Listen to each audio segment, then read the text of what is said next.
Yeah. I mean, as far as I remember, as far as I can recall, we were supposed to start a kind of a certification in human resource management. So I'm assuming this is the first class for that. Even if not, we are going to start with a module that is the strategic evolution of HR. Most of you already know me, but just to get the things going, I've recently completed my PhD in human resource management. Employee well-being is my key area, and I'm a university lecturer. I've been teaching and talking for like 2 decades now, and it's been a wonderful experience with AIU as well for the last couple of years, I would say, that we have been hosting and doing these classes. So let us see what we have to look forward today. So I'm going to talk about the field of human resource management and its transition from the traditional to a more strategic nature. And just to give all of you a heads up that you can use the chat box if you have the access to raise any questions if you like and to make any comment if you like. Particularly, I would want to hear. I would like to hear from everyone, but particularly from the people who are actually working in organizations. If you are working in a HR role, that would be even more wonderful. So you can share your own experience. That would be a very good example for others to see. So today we'll be talking about an overview that how HR has evolved. What is currently in 2026? How is HR involved in top management decision makings? A bit about the HR metrics and return on investment measurement, and to understand that why is it important to have human resource management as part of the strategic decision making or as a business partner. Why is it important? So you may already know, if you have a business background, you may know that all the fields in business management are in a continuous improvement process. They are always evolving. They are following an evolutionary process. Same goes with the HR field as well. Now, we all have heard about administration departments within organizations. Uh, in traditional HR, the role of HR managers have been largely about being an administrator, and they are focusing about only on specific functions, including hiring of the employees, managing their payrolls, their record keeping, following the policies. I won't say making policies because that would be a strategic role. So, uh, just like a regular administration department, the role of HR in traditional aspects has been a very laid back kind of a role. So, they have been uh, quite reactive in terms of problem solving, and most organizations they used to see HR as a cost center, as an entity which is like just causing them a lot of cost, just costing them a lot, and not giving enough return when it comes to value or return on investment. So, in comparison to that traditional aspect, how has HR evolved in the recent years? Let us have a quick look at that.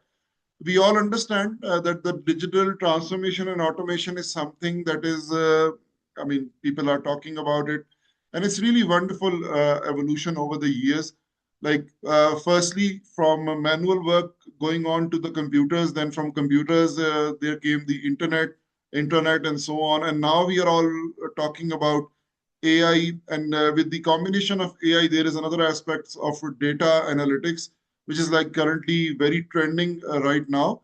I mean, most fields in the world are trying to, not trying, but just they are already aligning their objectives with the data analytics, data integration, and the use of obviously AI. So what has happened over the years? Now we know that by technology, how technology is going to impact something. The best thing that that technology does is to uh, give you access to the information and knowledge regarding the best practices that are going on all over the world. I think this is the best thing because, like, right now I'm sitting somewhere else, and all the people over here in this platform are like sitting in all the different places, and we have access to each and every one, and we are using obviously a technology. So what has happened in the field of human resource management, that with the passage of time, the awareness has expanded, the exposure has expanded, the access to best practices, like knowing what the other organizations are doing. Similarly, the emphasis and focus on maximizing the potential of human resources has been under discussion for many decades, I would say. Because why would you have an entity within an organization, within your organization, that is just playing an administrative role and that is just costing you much?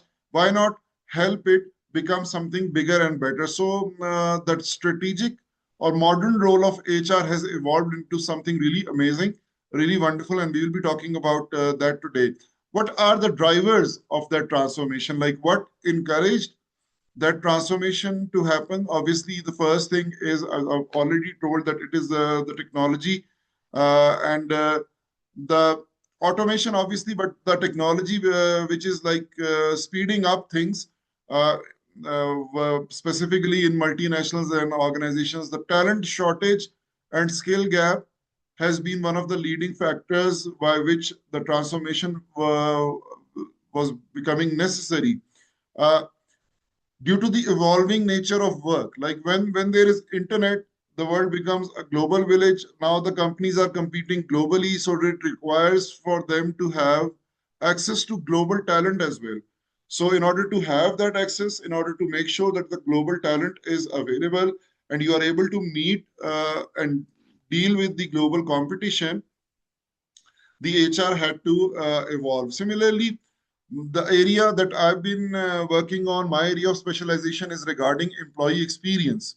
And I believe that this is one of the best things that has happened over the years, that the companies now focus a lot on how the employee is actually feeling at work. Now that feeling is converted into productivity. Like my area is employee well-being.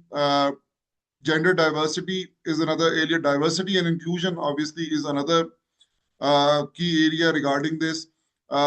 Safety, like the remote work and online opportunities and remote work opportunities is another part of employee experience, and how the companies are managing that. So basically, there are many factors which have like forced the field of HR to convert itself into a more strategic in nature. But the most important thing is that human resource management comes with a basic understanding that humans are the most valuable resource within any organization, and they have what it takes to become a source of competitive advantage for any organization that is competing in a global market.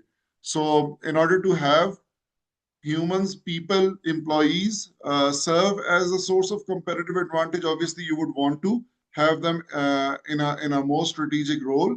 Then you'll have to invest a lot on them, and you'll have to make sure that their development, their output, their productivity, the organization's return on investment, and everything goes hand in hand.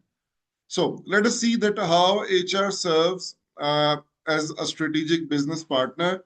Now, HR, human resource management, there are certain positions, as we may have, as you may have seen. CHRO, like CEO, is one position that we are all familiar with. CEO, Chief Executive Officer, the topmost position within any organization. And then there is a CFO, Chief Financial Officer for that matter. So most organizations are now having CHRO as well, now Chief HR Officer. Now, the title in itself suggests that this position is a top management position, because CEO, Chief Finance. Now, we understand that in a business organization, finances, they do play a very integral and an important role. And the company which is excellent in terms of managing its finances, which is taking financial management of its funds and budgeting and everything else as a source of competitive advantage, they would want to have a CFO working. Now, most organizations, most tech companies have CTOs, if you may know, the chief technology officers, because They understand that their business is running on technology. So, apart from a CEO who looks after all the functions, why not have a top management position for their core function? That is CTO for technology companies, CFO for companies who determine their financial situations and finances as a source of competitive advantage, and specifically CHRO, Chief Human Resource Officer, because they would want to give HR a seat at the table where top management discusses and decides what is the way forward. The reason behind taking HR as a strategic business partner is because the organization would want to have the HR heads, the people from HR, to sit at the table where the decisions are being taken. Why is it important? The question comes over here again, and that is the main objective of our today's session, that why do you need to have a chief HR officer, and why do you need to make sure that the HR head serves as a strategic business partner? The important principle behind this is that business strategy, whatever the organization is deciding that what we are going to do in 5 years or 10 years, it needs to be aligned with their workforce and its capacities and its skill set and its future forecasted abilities. Now, an organization cannot decide that where we want to go in 2030 or 2040 without knowing where they stand in terms of their human resources. Because if your human resources are not well equipped, they are not trained enough, maybe, or they are not developed. So it would be like very difficult for them to make sure that they are able to develop and achieve a specific business goal. So the role of HR becomes more strategic in nature because it not only focuses on the skill set, uh, talent acquisition, talent development, but also it focuses on leadership development as well. Because in order to sustain, for an organization to sustain for a longer period of time, it needs to have a succession plan. It needs to have people who work in the organization who have what it takes to become a future leader. I mean, traditionally, in a typical hierarchy, the top management decides and just sends the information. But in a modern organization, we would say that people are more empowered. There is a flatter organizational structure. People are more empowered to take decisions, and that empowerment is contributing towards their leadership development. Because when you have the autonomy to take decisions on your own, obviously, you'll make mistakes, you'll learn from them, and you'll like make good decisions as well. That enables an individual or an employee to become a future leader. Similarly, the organizations have been working a lot. This is a very interesting slide, and obviously, the main crux of everything that we are talking is on this slide. And I would love to hear your comments and the suggestions or questions, even if you have. You can use the chat box. So, uh, re quite recently, the organizations, like what I've seen as a HR instructor and as an HR teacher, that for the last couple of decades, the organizational case studies, the HR case studies, and like the companies, they are coming and talking to the media, and they are just showcasing what they have.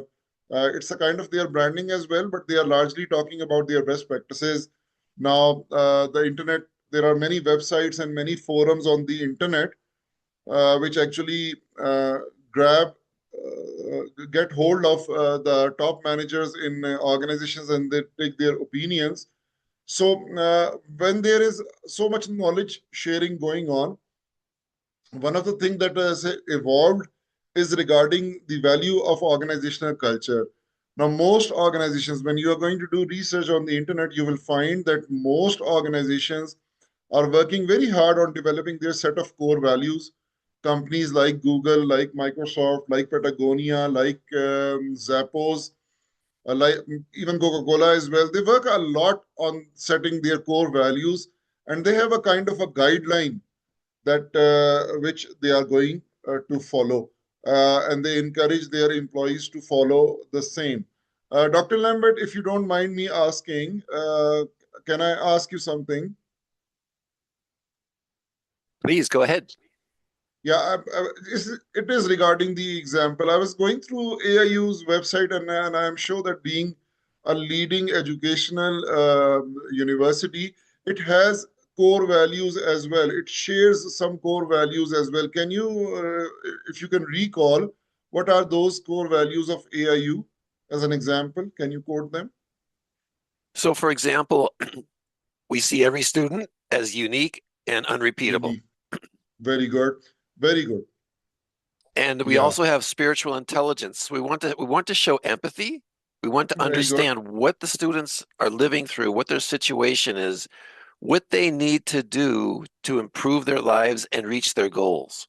So Very good. we look at the needs of each student individually. Very good. Now we can understand that this whole, and thank you so much for sharing. We understand that this idea is largely focused around the keywords. The keywords are the human aspect, like individuality, empathy, concern.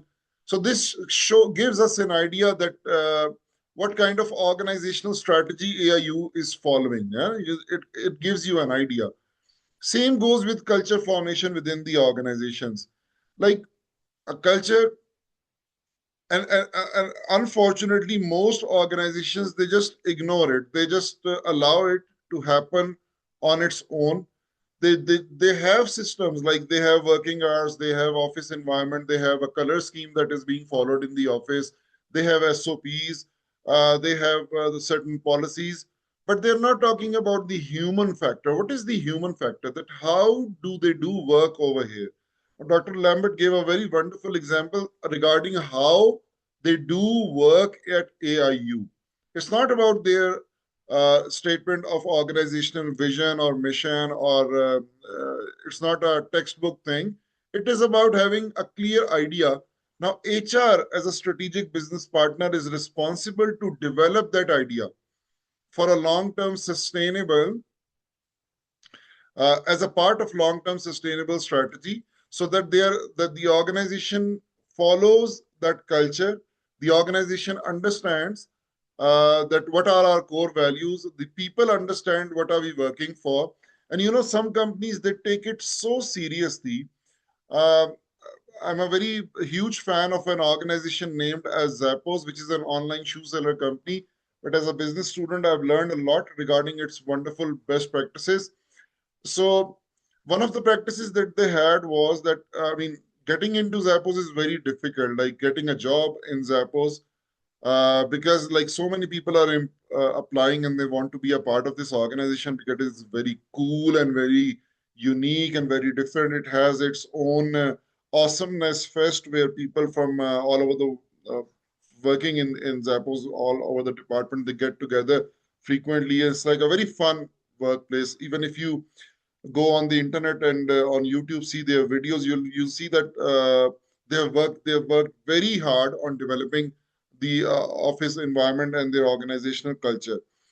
Now they take it so seriously that when they hire someone new, after a couple of months, the company sends that person an email or a notice that if you think that new person who has joined the organization and has spent around like 2 months, the company asks that person that if you think that you are not a suitable fit for the culture, we are going to give you money to leave.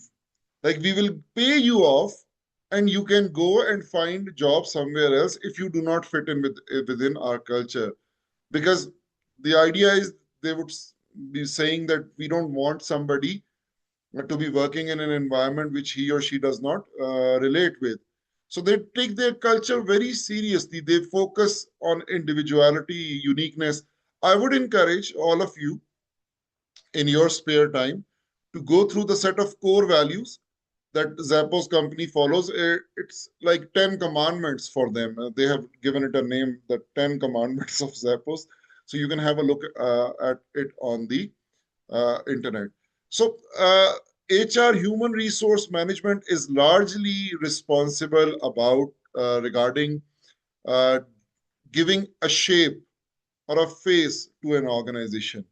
Like I would say, like giving a soul to an organization. Like I think that is like the organization is the structure of an organization has eyes, nose, ears, hands, legs, torso, everything. But I think HR is the soul. It's not a philosophical thing. It's an actual thing because HR department gives a mind to the organization. It gives a personality to the organization.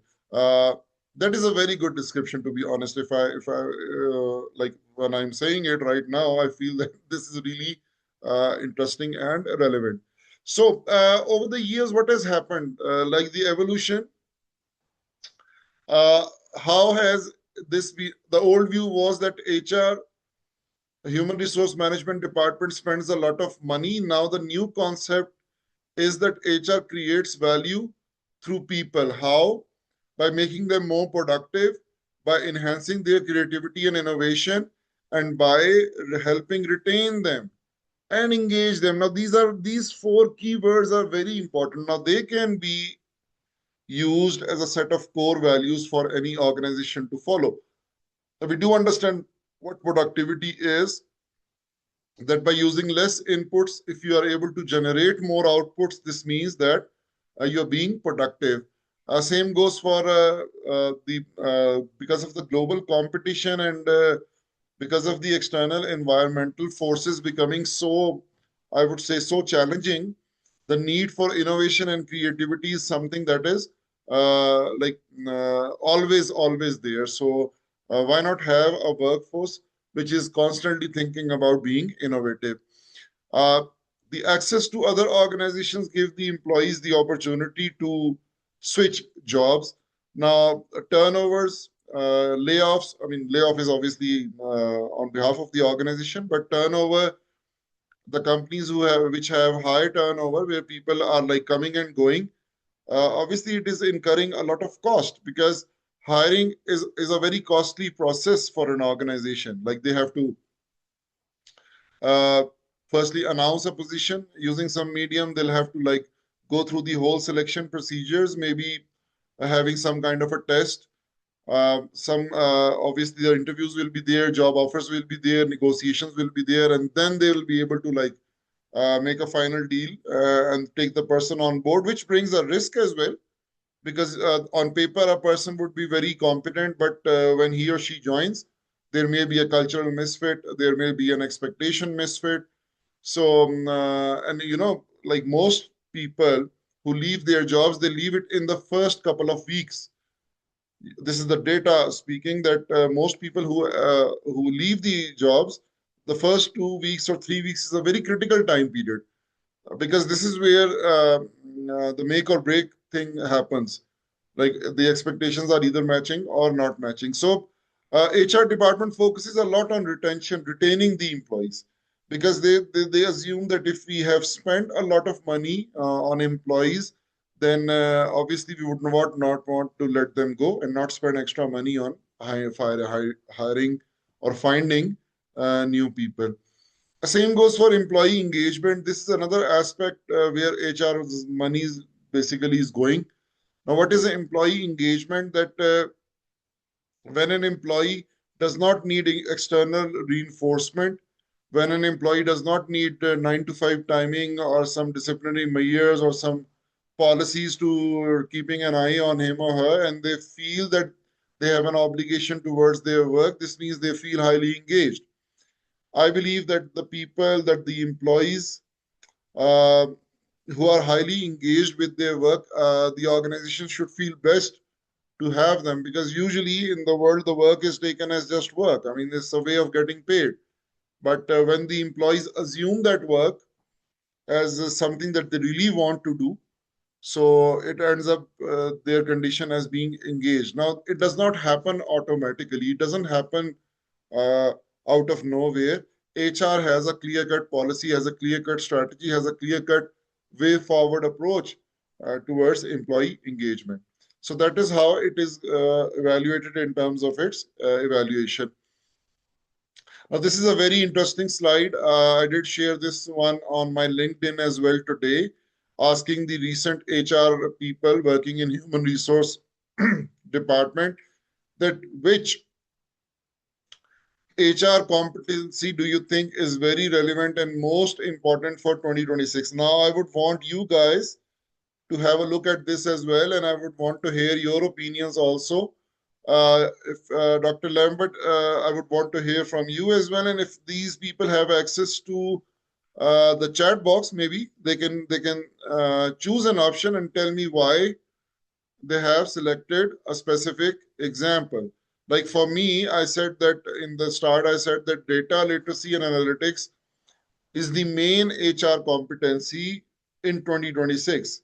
This is what I think. I mean, I'm just like getting the discussion moving forward. What do you guys think? Like, which competency out of these six, or even if I have missed something, feel free to add. Which competency among these do you think is the most important and valuable in 2026 and moving forward? What do you guys think? You can use the chat box to respond. That's a great question to look at these. So yeah, write your answers into chat, everybody.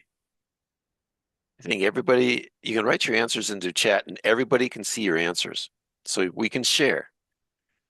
Which of these do you think is the most important in 2026 going forward? And what do you think, Dr. Lambert, as far as you have been able to review HR, what do you think? Which is the most important? We have an answer already in the chat box, but what do you think? I'm going through each one thinking. All right. So we do have some. an answer in the chat. Yeah. Yes. Alvin has said that change management because things are constantly changing. I couldn't agree more. Wonderful. Strategic thinking because the workforce growing. All right. Increase in global workforce. Very good. Very good additional point. There are still, So I'm gonna this say means that strategic thinking. strategic Just thinking. because Yeah. there's so many changes going on, there has to be some sort of strategy about this. Very true. Very true. Now, these are, as per our discussion, all of them are needed. But Yeah. obviously, I mean, that I was thinking that what about employee wellness, maybe? But obviously, that is not a direct competency. It may fall under emotional intelligence. Because when you start, like you mentioned, Dr. Lambert, you mentioned that empathy is one of your core values that you are following. So, for your organizations, HR, business partner aspect, they would want to have a skill set of emotional intelligence as well, because they would want to know that we are dealing with humans. We have a certain organizational vision that we need to follow, which is based on one of the pillars, which is empathy. There is a lot going on in the chat box. Let me quickly have a look so that everyone feels included. Like here, Uh, emotional intelligence is something that we've been doing for years. But look at that's wonderful. 2026 looking forward, I'm thinking strategic thinking is like, okay, how are we going to respond to this artificial intelligence and the different employment situations around the world? That's wonderful. That's really great. True. And I'm sure that all the other people who do work, all the rest of the people who are working in organizations, you'll be able to relate this with your own organization and with your understanding. So, I mean, now being an HR professional is not only about knowing the basic administrative function, it is about knowing how overall the business works. I mean, knowing about all the aspects of business, having an angle of data literacy and analytics, like maybe if you are working in the field of HR or if you plan to do that, you should be having certifications or you should be having grasp of data tools and softwares as well. Similarly, as Dr. Lambert agreed as well, that strategic thinking, like you would want to have people in HR who have experience, who have in addition to business acumen and data literacy, who have what it takes to foresee that what we are going to do in future. The ability to adapt to the rapidly changing environment, uh, the focus of integrating technology whenever needed, and obviously the human aspect of everything. Now, out of all of these things, now my specialization of degree, obviously, it can be in one thing that is in the human aspect, that is on employee well-being. Like, what are you doing in order to make sure that the employees are feeling okay? So, I also believe, I'm a firm believer of this thing. I mean, I did my first specialization in HR back in 2003. Yeah. So at that time, honestly speaking, there were no jobs in Pakistan. At least there were no jobs of HR. There were admin positions, and they were like a very clerical kind of positions. Nothing that involved you to be a figurehead or maybe telling the organization what needs to be done. But now it is really wonderful that HR people in most multinationals and big companies are considered as the people who are actually driving the organization along with other core functions. So You know, this I was going to say, generated a very good, Dr. yeah, Umar, sorry, yeah, we have a lot of students now studying artificial intelligence and how to apply it in different areas like healthcare, um, foreign trade, education. And so we're also looking at many employees are concerned about artificial intelligence and their own job security. So it looks yeah. like that one option there of technology integration encompasses that artificial intelligence, the importance of that going forward. Yeah, And like you say, people, the employees need to feel satisfied and secure in their jobs, and artificial intelligence sometimes seems a threat. very right and very true. But obviously, we can always agree to disagree. But I I am a firm believer of this thing that it is going to like pose a challenge, but eventually the humans are going to, and most jobs are going to survive, but based on a fact that if you are like, if there is something that comes and you make full use of it and you then develop yourself and become bigger and better, only then you will be able to beat it.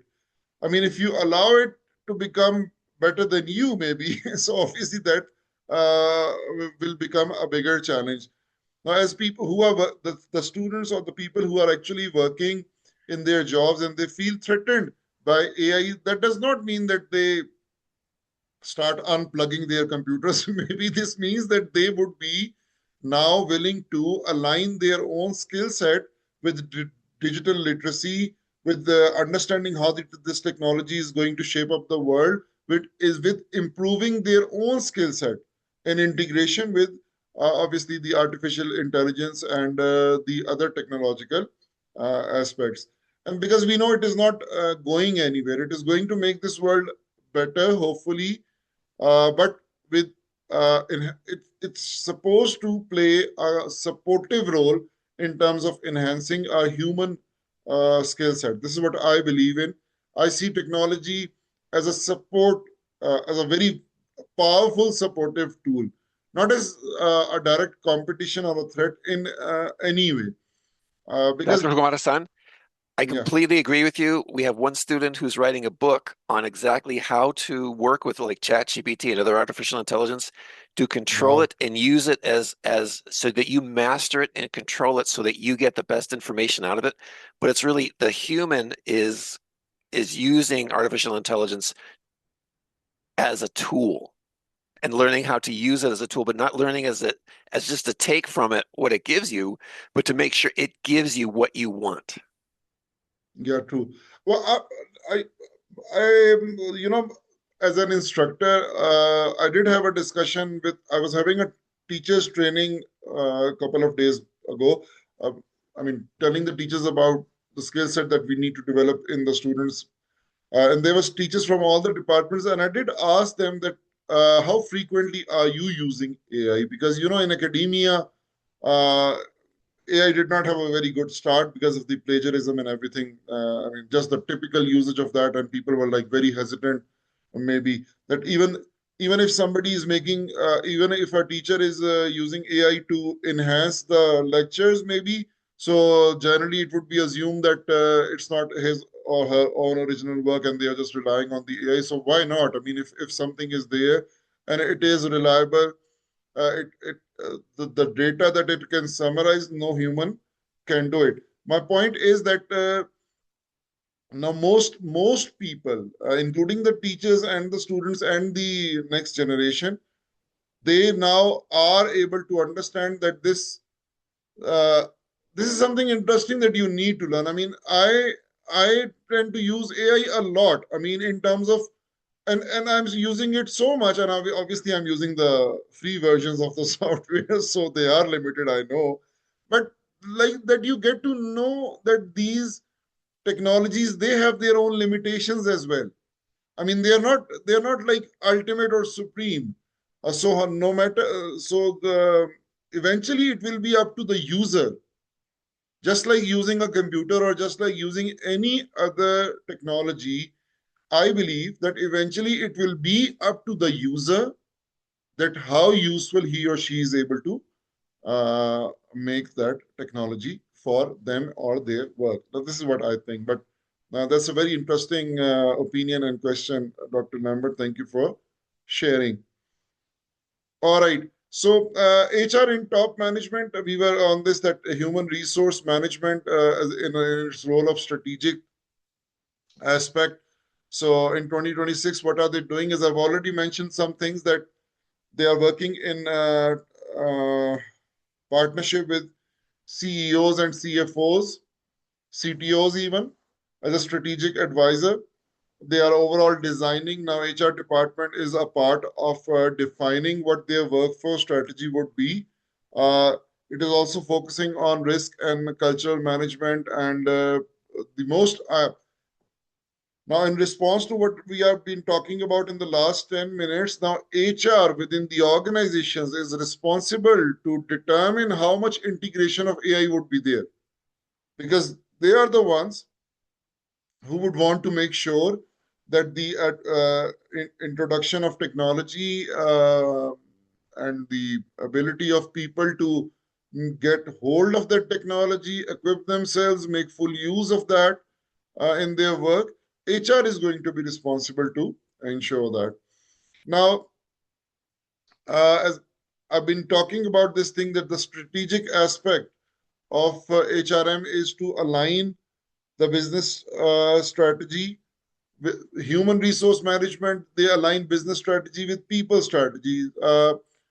Chief technology officer or will try to align the business strategy with the technological aspect. The financial officer, chief financial officer, will be aligning the business strategy with the financial aspects of the organization. That is how you make a wonderful organization, because you have want all your functions, all your key departments or functions to provide top-notch information and contribute towards overall business strategy, because an organization is obviously a combination of many different functions. Uh, Growth, innovation, efficiency, and expansion, all these factors contribute towards enhancing the role of human resource department in terms of improving and making sure that the organization is able to uh, the HR department is able to provide maximum benefit to the top management of organization. For example, let us take a quick example. We have been taking examples as well. Uh, if a company wants rapid expansion in terms of its growth over different parts of US or different parts of the world, so the typical questions that the HR business partner would want to respond are that obviously what HR strategies are needed to do that, what risks might we have, and how can HR support growth. Now, the main role of human resource department comes with a basic understanding that, as I've already mentioned, that the organization's main competitive advantage is its employees, is its humans. So humans, their growth, their skill set, their competencies, uh, and their productivity. These are the main aspects which employees are expected to give when it comes to any business policy or any business strategy that the organization is following. Now, most companies are using HR metrics to using data to measure how their workforce is being effective. There are many examples that you will be able to find regarding different tools, different HR metrics that the companies are using for in different functions of HR.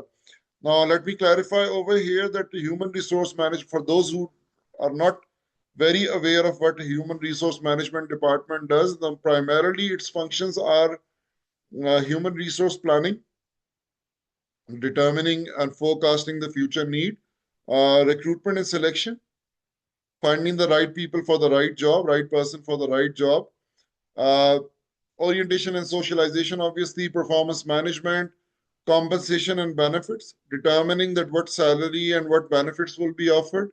Employee motivation is also a part of HR functions.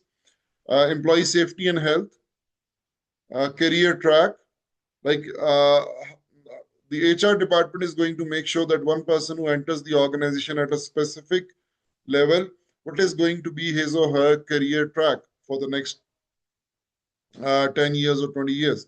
So there are certain metrics that the HR department uses for all the functions, and you'll find numerous examples.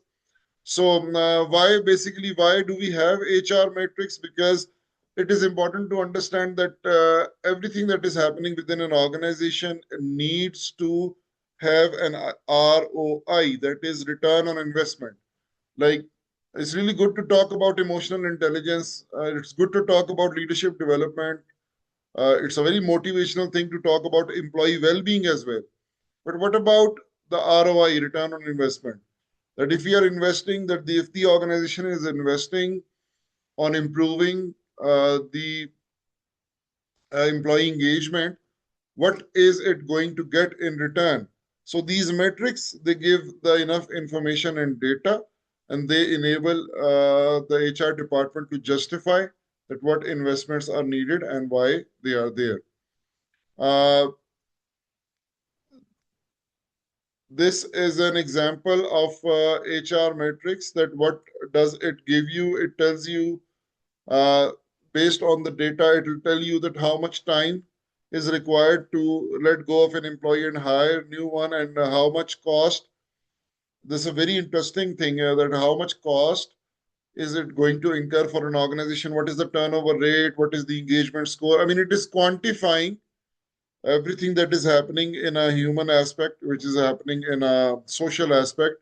The matrices, they do quantify, so the organization is able to actually put these things in a formula and come up with an ROI, so that when the HR strategic business partners are presenting in the boardroom as a HR business partner, that why we are going to focus on wellness initiatives, so they are able to justify that with the CFOs, that this is going to have a good return on investment. It's not going to be a thing that is going to cost organization just money and no value.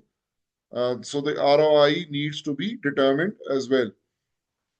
Quickly moving forward, just to like towards the conclusion of today's discussion. Now, human capital uh, impact is also a part of human resources strategic aspect, because they focus a lot on productive. As I've already told, that all the skill set, including productivity, innovation, customer satisfaction, and profitability, all these things are related with the initiatives that the HR departments are taking. Now, the integration of data and HR analytics is something that has been evolving. There are so many wonderful softwares that the companies are now using, and you can always use a free version of that for your learning as well. These softwares, these analytics, they do tell you that what has happened, why it has happened, how you're going to how you can fix that. So these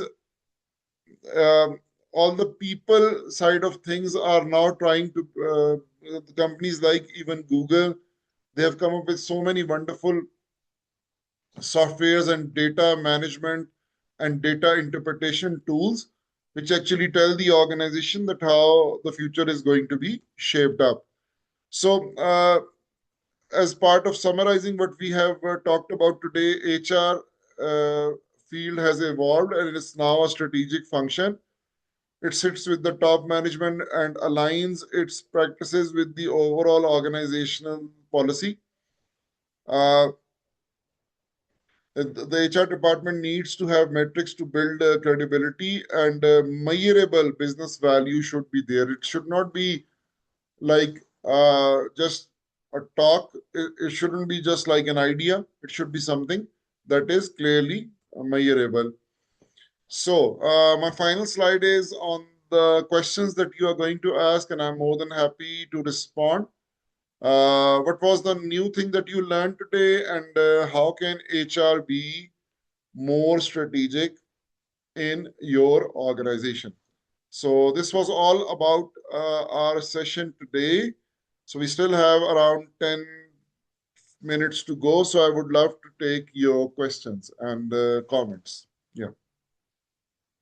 All right, excellent. Okay, everybody, prepare your questions. You can raise your hand or write your questions into chat or even comments. Dr. Umar Hassan will comment on your comment. And I love to hear comments, questions. I love to hear feedback because only then I'll know that you really enjoyed the session. G. Looking forward. Okay, we have a question from Alvine. Gifu, go ahead. Thanks, Dr. Lambert. Thanks, Dr. Umar. I'm sorry I can't open my camera. Internet not stable. That's Africa. Sorry. Okay. And greetings, everyone. I am so grateful for this session. I've learned a lot. You have just said so many interesting things. Actually, I serve with an organization, an international organization, and my leadership position makes me to collaborate with human resource in one way or another. And there is a statement that you made that led me to wonder if I'm understanding well what you are saying. It's true that human resource in the past, in those days, that the traditional model, it was focusing on hiring, payroll, policies, record keeping, and it was more about reaction to problem solving. But seen as a cost center, I don't know if I got you well. What do you mean? I'm just trying to understand better. Thank you. Thanks a lot for your question, and it's good to know that you are working in a leadership position, and this question is very relevant. As I mentioned, that the field of human resources has evolved from a more administrative in nature to a more strategic in nature. Now, just being a mere function within the organization, just doing a limited task, the limited task is that the administrative tasks were largely revolving around record keeping. The record keeping,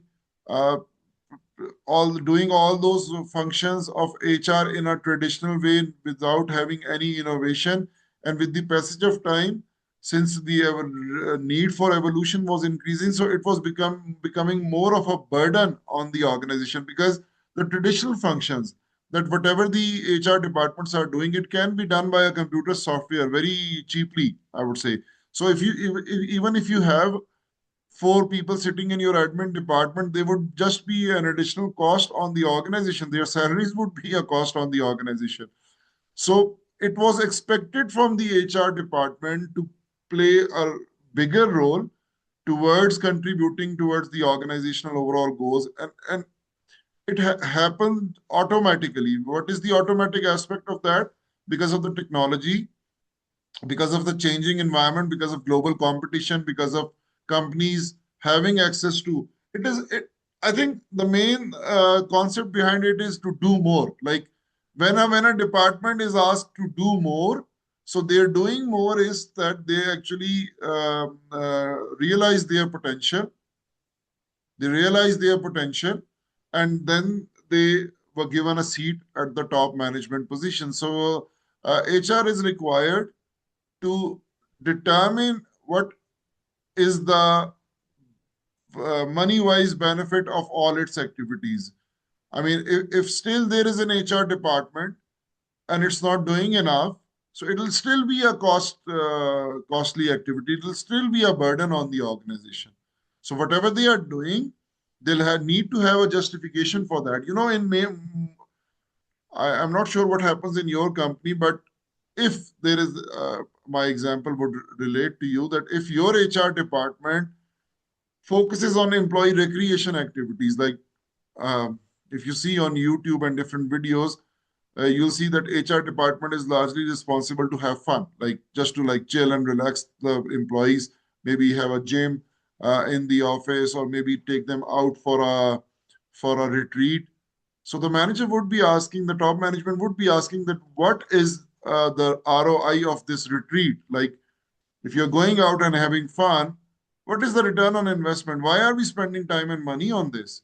So HR needs to have a very clear opinion and a very clear data and a very clear significant number, a return on investment, that why actually we are doing it. I hope this responds to your question in ways. Yes, Dr. Umar, thanks very much. I got it. You're welcome. All right, excellent. We have go on to CC Jules for the next question or comment. Okay, thank you very much. I have a very relevant question is about this presentation.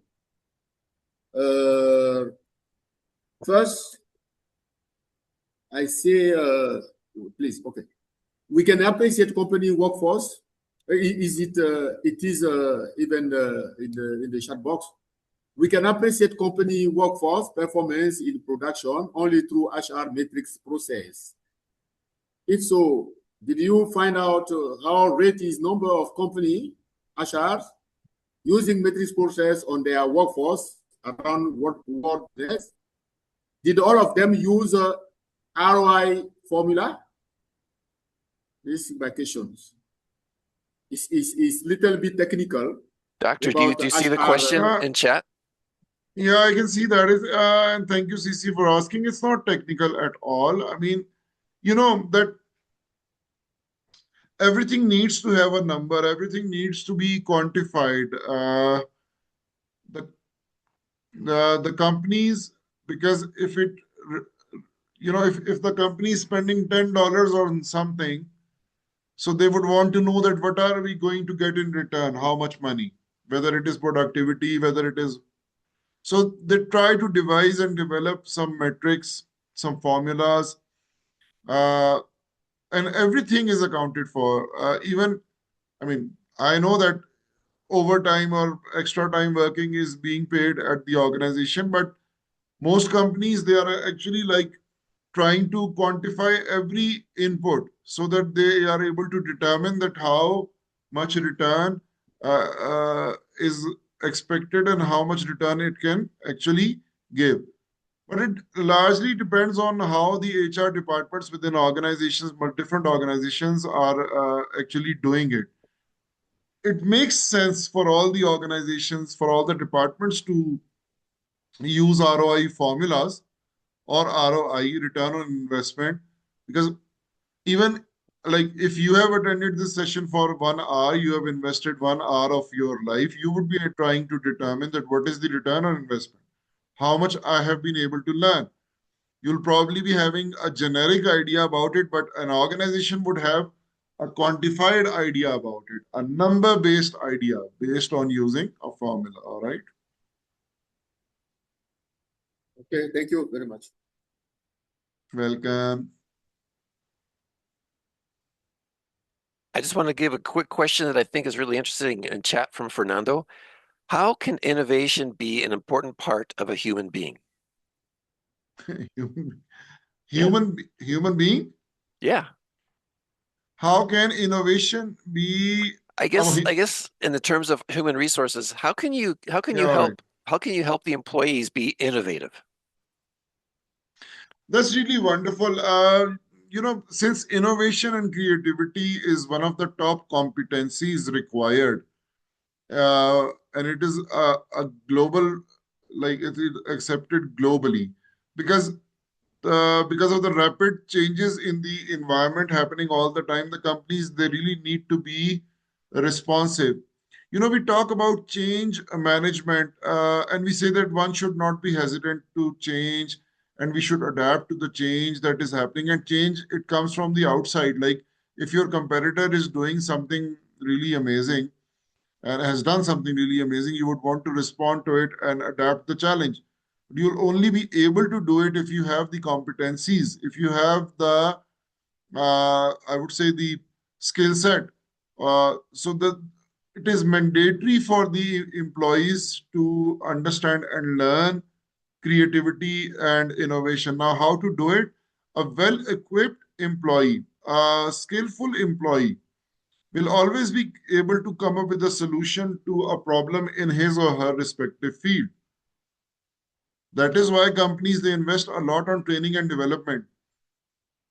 Now, for example, if I'm working in instructional methodologies, and my organization invests on me and gives me training from all over the world, or from the university teachers all over the world, like how they are doing it. So when there is a requirement of innovation and creativity from my side, now the things that I've learned, the experience, the skills that I've gained, those are going to be the foundation of my innovation and creativity. All right. Yeah, that's a good point. You need the extra training to spark the mind to be innovative. Yeah, true. Do you think innovation is more intellectual than it is emotional? Like there's emotional intelligence. Do you know what I mean? Yeah. I mean, I think it largely depends upon the nature of work, but yeah, it is more intellectual, because it needs, I believe that for anything within a business context, just like the concept of ROI, return on investment, everything needs to be something tangible, something that is actually seen to be doing something, like actually contributing in some way. Because I do understand that emotional intelligence is wonderful, and emotions are, I mean, being humans, it's a very integral quality of us humans, that we have emotions. But in an organizational context, more focus, or more, I would say that energy should be spent towards uh, things which are more quantifiable, which are more, as you said, that intellectual, and which are more, I would say that more tangible is the right word, that which are like measurable, maybe, rather than something that is abstract. There should be some things which are very clear and relevant. Okay, let's go on to the next question from Chang Quoth. All right. Chang Quoth, can you activate your microphone? Yes, I have. Thank you very much. Perfect. The presentation has been wow. My question is, how can HR be aligned?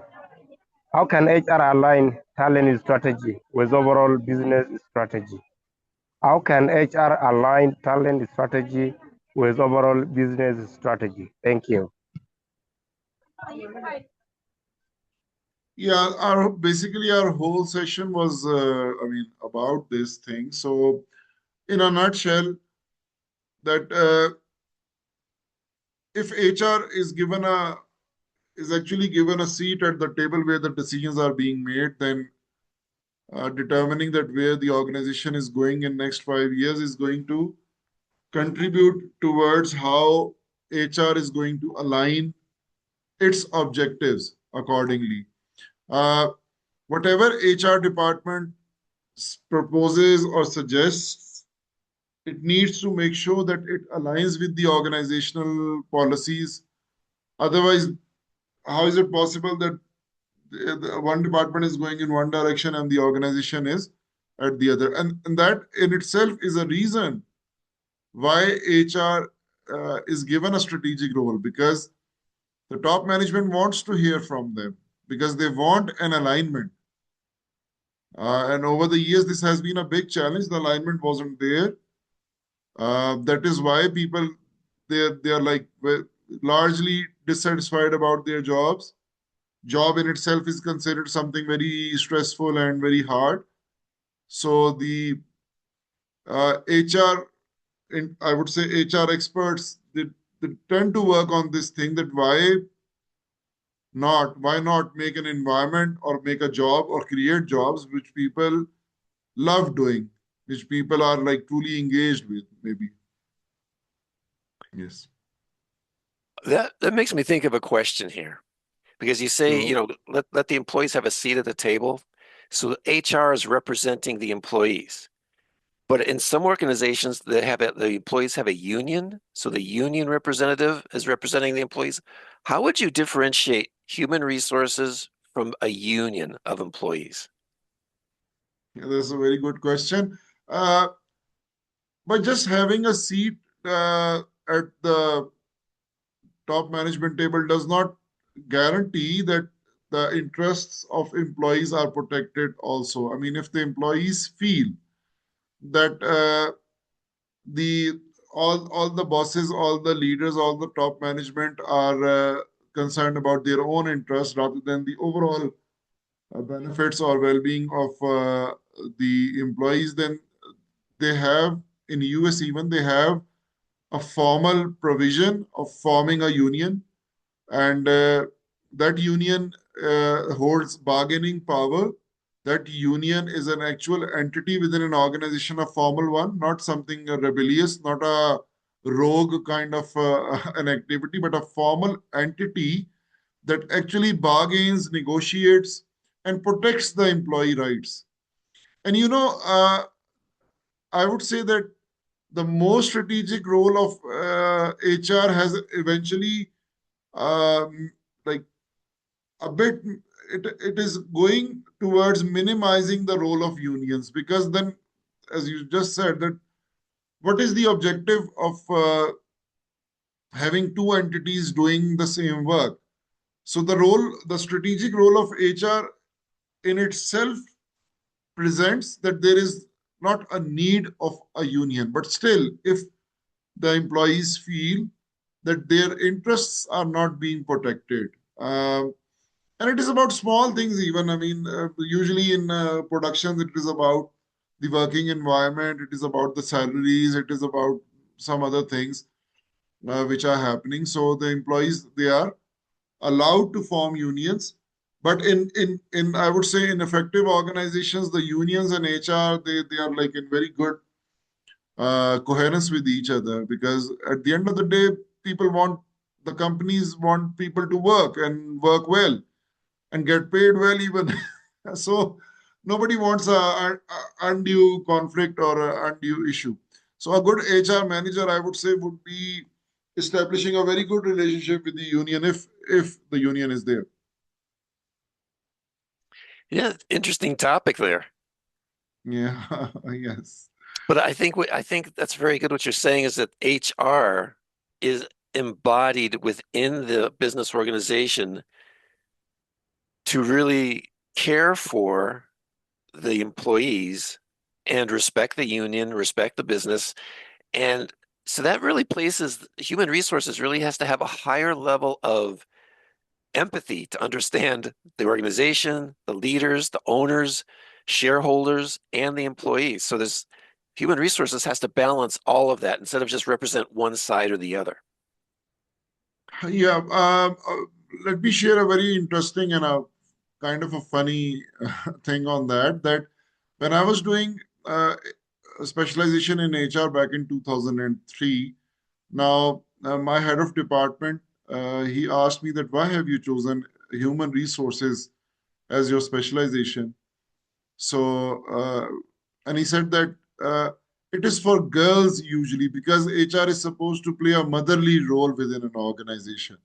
So, usually girls should be in the HR. So, why are you being a guy going into that HR field? So, my point over here is that the role of HR is embedded in empathy, care, concern, and obviously it has a technical side to it as well. The human side as well as the technical side. So the role becomes very. I would in the beginning I mentioned that if an organization is a very well built organization with like very strong hands and all the structure, the human resource serves as a soul to it. All right, connects the it serves as an essence of the whole organization. So in that sense, a male and males and females can work together. I mean, it's really a job for everybody because everybody needs to participate in that. Yeah, well, I was just sharing something as a Yeah. kind of an interesting observation. The role of HR is assumed as a motherly role, like more caring towards the employees and so on. And obviously, like guys can do it better as well. Males can do it better as well. No, nobody's over there. But I'm just referring to the role of a mother. So I mean, this is So what you're saying is over the years, the view of HR has evolved to be Yeah. more than just caring and empathy. Yeah, true. Yeah, exactly. And it is like keeping empathy and care in one hand and understanding organizational policies and procedures in parallel to that. And then there is the aspect of technology and data and AI and so on.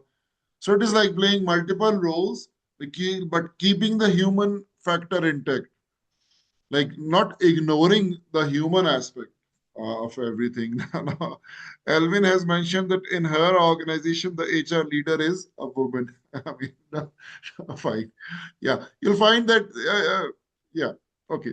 So no more comments on this because it's not a gender discrimination factor, Right. but just saying that. But I think I think the important point here is that beyond gender, the idea of human resources has evolved into something Yeah. much greater as Yeah, part of the policies of the organization. true. I agree. Exactly. So that's actually a really important point to bring up. I think we're out of Yeah. time. Yeah. Wow. So when's your next class on this? Because this is going to be a series of like 10 classes. Is that what I understand? Yeah, that's it. This was the first module. Uh, I mean, and I don't have a schedule right now for the second one, but probably in a couple of weeks we'll be having the next class. I'll be looking forward to that. So I hope that the students who are here today, I hope that you guys learned some very valuable things. I thoroughly enjoyed my lecture today because I mean, this is my core area. And I offer consultancies in many organizations. And when we talk about the HR people doing their things, I mean, I truly love it because this is my field. So yeah, I really enjoyed it. I hope the same for you guys. Because at the end of the day, what's important? Everybody needs to be satisfied with their work. True. That's very true. That's very true. You know, we have a modern society. We have all the resources. We have all this technology. We should be happy. I mean, we're living better lives than people did hundreds of years ago, right? Yeah, that's exactly the point. Like it's supposed to be a win-win situation. Like the businesses are doing good, the employees are getting benefit, the customer feels happy as well. So there's supposed to be ideally a win-win situation for everyone. Yeah. So human resources, so important, so powerful to make life better as part of a sustainable world. That's what we want. A good, True. sustainable world where people have a higher quality of life. Human resources is an important part of that. Dr. Umar Hassan, we look forward to your next lecture. Thank you so much. Thanks. I'm now Thank going you. to allow everybody to unmute their microphone so they can say thank you and bye to you. Okay, everybody, you can unmute your microphones Thank now. you, Dr. Umar. That was a Thank great you. Thank session. you. Come back soon. Thank you so much. Bye bye. Thanks. much. Thank you so Bye-bye. much. Thank you very much. Thank you, Bye-bye. thank you so much. Yeah, thank you. Thank you. The Thank presentation has you. been wow. Looking Thanks a forward lot. to the next class. Thank you very much. It Thank has you. been Thanks a awesome. lot. Thank you. Thank Thank you. you. Next class. Thank you. Bye-bye. Bye. Bye. Bye. Bye. Thank you, Dr. Lambert. Bye-bye. And everyone. Thank you.